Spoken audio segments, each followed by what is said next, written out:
Not so that then we will just feel better, but so that we might be in that space to hear the call. In A Course in Miracles, it says, many are called, but few are chosen. Actually means everybody's called, but few care to listen. Come on. And that's the moment in which we live. We've all been called. The issue is, are we going to listen to what we're being told to do? I think of each of us as immune cells, and we have a societally weakened immune system. We have someone and certain forces in our midst in this country speaking of hate and acting in hate, speaking and acting with racism, speaking and acting with bigotry, speaking and acting with anti-Semitism, speaking and acting with Islamophobia, speaking and acting with xenophobia. I don't know how much more clear it could possibly be. We don't need to just figure it out. We don't need to study it. We don't need to learn it, because we know it. The issue is, are we going to now own what we know? Come on. And when you see these things, these dark forces, yes, they are dark psychic forces of collectivized hatred. When you see these things brought together and collectivized, there is only one force that is powerful enough to cast out the power of collectivized hatred, and that is the power of collectivized love. Right.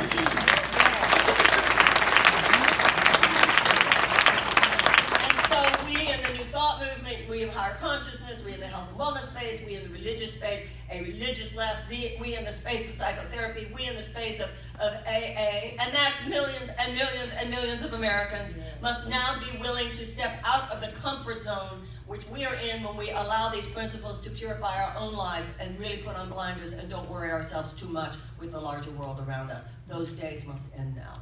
For I believe that we are collectively called.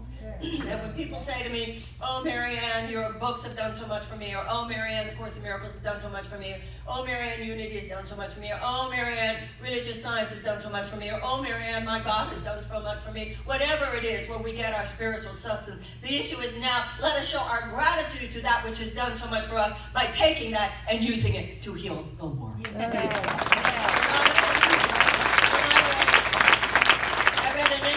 Which Jerry Kushner said about his father-in-law about 3 years ago. They were in a McDonald's. That part about there being in McDonald's, I find it fascinating. Anyway, he said to his father-in-law, there are a lot of angry people out there. He said, we could take all that anger and we could harness it and make you president. And I think in that moment, something in my heart went to Jerry Kushner, you're on. Because in that moment, I thought to myself, I see a lot of love out there. I see a lot of dignity out there. I see a lot of decency out there. I see a lot of good people out there. We can harness all that and change the world. And one of the most powerful ways you change the world is by changing the United States of America. And the principles that prevail within the individual. This is why those of us who have an idea, a clue as to what changes one life, we're the ones who have a clue as to what changes the world, because all that a nation is a group of people. All that a nation is a group of individuals. So the same psychological and emotional and spiritual principles that prevail within the life of an individual prevail within the life of a nation. We know what it takes to change our lives. We have to get real. We have to be honest. We have to admit our mistakes. Catholics go to confession. Jews on Yom Kippur, holiest day of the year, confess our sin. In AA, we're told you have to admit your character defects. You have to take a fearless moral inventory. You know, Jesus was born after Buddha. Buddha said action, reaction, cause, effect, cause, effect. Jesus came and said, yes, but in a moment of grace, all that karma is burned. In a moment of grace, you get to start over. But you can't say to God, I'm going to continue doing uncool things. I'm going to continue doing unloving things. I'm going to continue being the person that I know isn't really the person you want me to be. But help me out and give me a miracle here, will you? It doesn't work that way. Miracles occur naturally as expressions of love, but they do not occur naturally as expressions of hypocrisy. They do not occur naturally as expressions of lovelessness. They do not occur naturally as expressions of anything but love. So while we stand for the idea, we stand more than for an idea. We stand for a truth. We stand for a principle. We stand for an all-powerful principle that in the presence of love, anything is possible. But then you have to look at what that means. And you have to look at what that means not only for your own self, but for your country. How can we, here in Las Vegas, ladies and gentlemen, as much as in any major city in the United States, in Nevada as much as in any state in the United States, where we have children who go to school every day and ask the teacher, do you have any food for me? When we have students who go to school every day in classrooms where we do not even have the adequate school supplies with which to teach a child to read.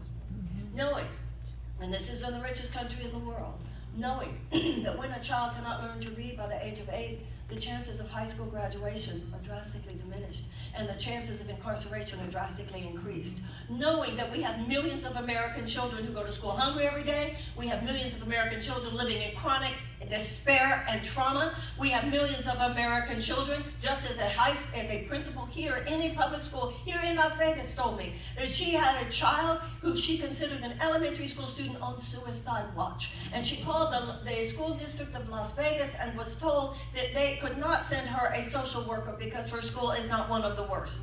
When we have a country that for the sake of $350 billion will do an arms sale to Saudi Arabia, even though we know that then we are giving aerial support to a genocidal war. Tens of thousands of people are being starved in that war, many of them children. This would make our grandparents roll over in their graves. Such a complete abdication of America's moral authority so that defense contractors can make $350 billion. Who are we to think that we can behave like this, knowing we are behaving like this, doing this only for the sake of money, and then saying, oh God, please send us a miracle. Once you know how life works, that you know that every action is going to have a reaction. That is principle at the core of all religious and spiritual teaching. In the East, they call it karma, and in the West, they call it cause and effect. And you will not be able to build enough locks to keep that keep that door from opening. And so, ladies and gentlemen, for those of us with any metaphysical understanding, it might have been a young man in Dayton, or it might have been a young man in El Paso. We know where that darkness came from. That's right. That darkness came from a lack of light, because that's all that darkness is. Where there is not light, there will be darkness. Where there is not love, there will be fear. And then you say, well, but Americans are loving people. Absolutely, I believe that Americans are loving people. Americans are good people. We are decent people, and we are dignified people. I believe that with all my heart. But what has happened over the last few decades is we've kept the conversation of goodness, of character, of forgiveness, of compassion, too much within the purview of our own individual interactions. Right. And we have sometimes used a completely artificial, spurious, counterfeit notion of spirituality to justify the fact that we have kept this conversation away from the public sphere, because that's where it gets inconvenient. Come on now. But the truth is, there is no spiritual or religious path anywhere that gives anyone a pass on addressing the suffering of other sentient beings. Call that a lot of things, but don't call it spiritual. No. And so we have to recognize that collectively there is an effect for every cause, just like individually there is an effect for every cause. One of the most spiritual, good-hearted, loving people I've ever met was on one of those planes that went down on 9/11. So the collective consequences of collective actions come to bear upon our lives, no matter how good we ourselves might have been. No matter what we do or who we are, if it's a public issue, it will get to your private door. Mm-hmm. And so, ladies and gentlemen, we need more than allopathic healing. Well, that's what we need. We need an integrated politics that realizes that you can't just take medicine, you have to cultivate your health. There was a policeman who was very close to the shooter in Dayton yesterday. And because the policeman was so quick and because the policeman was so close, it is true, it could have been much worse, but 9 people still died. A policeman being present is an allopathic remedy. A law is an allopathic remedy. A prison is an allopathic remedy. A bomb is an allopathic remedy. But we must cultivate peace. We cannot just use brute force. We must use soul force if we are to heal our country, and we must use soul force if we want to heal our world. And join with me in this, please. When they say about us that because we are saying this profound truth, anybody who thinks that this truth is ridiculous, these are the pseudo-sophisticates among us. Anybody who thinks that the mortal mind alone can stave off evil, they're not sophisticated, they're unsophisticated. And if they think that we are just about crystals and we're just about essential oils, don't you go moving back into the cave that we were in. You stand up and you refuse to apologize for love. You refuse to apologize for love. You refuse to apologize for love.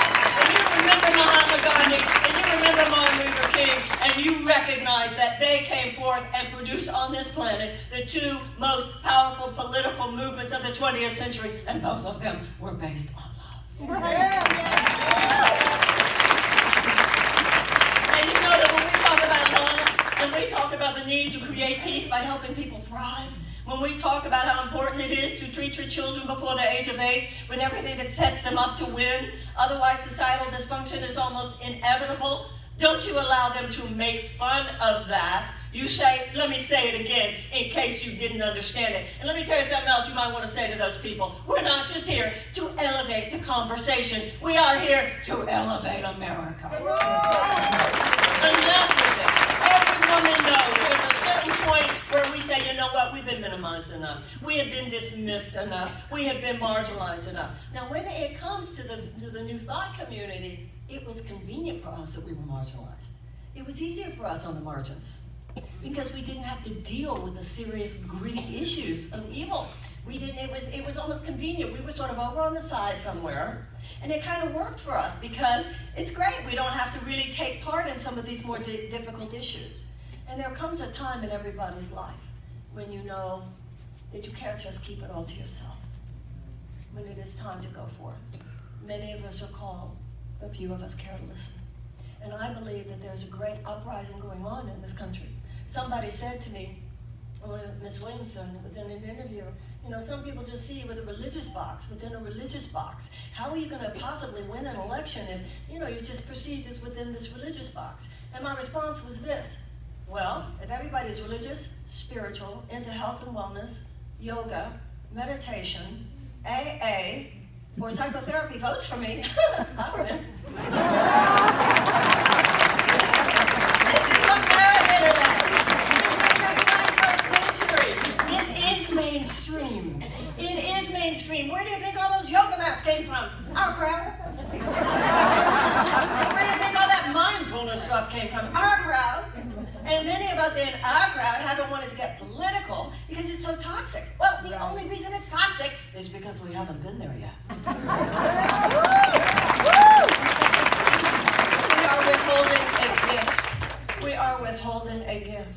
And of course, you know, the new thing about me in the last few days, I don't know if you've seen it, it's not just that the lies and the smears, like she tells sick people not to go to the doctor, which I know all of you know I would never ever have done or ever have done. It's not just that all the various things that have been said about me that have been so silly. But one of the things that they've started to say the last couple of days is, she's dangerous.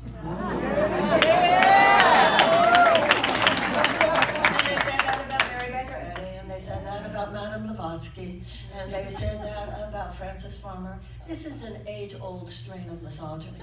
That whenever a woman, what do you think the witch burnings were? Yeah. This is these virulent thought forms.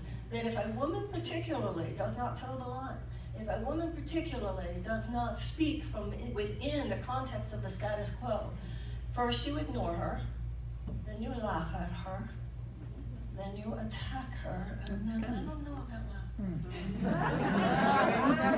Then she wins. Because, ladies and gentlemen, the only thing that the power of love is dangerous to is the heartless social, economic, and political systems that now